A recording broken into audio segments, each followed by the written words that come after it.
তোমার জন্য সকলের সামনে আমার মাথা হেট হয়ে গেল। মা, আমি মানছি আমি দোষ করেছি, কিন্তু কেন করেছি সেটারও একটা কারণ আছে। এই বাড়িতে 2 দিন আগে ইলেকট্রিসিটি কেটে দেওয়া হয়েছিল, টাকা দেওয়া হয়নি বলে। আর পাওনাদাররা টাকার জন্য।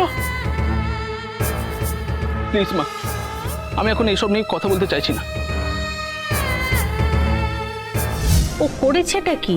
প্রথম বড় অন্যায়, ও লুকিয়ে আমার মোবাইলটা স্কুলে নিয়ে এসেছে। আমি ভাবতেই পারিনি ওকে আজকে এখানে আমি নিয়ে এসেছি সোনারূপাকে সরি বলার জন্য।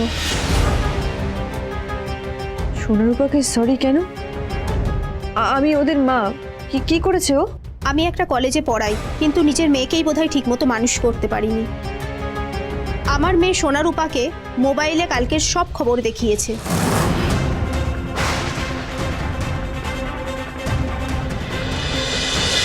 অনুরাগীর ছোঁয়া, সোম থেকে রবি রাত 9:30টায় স্টার জলসায়।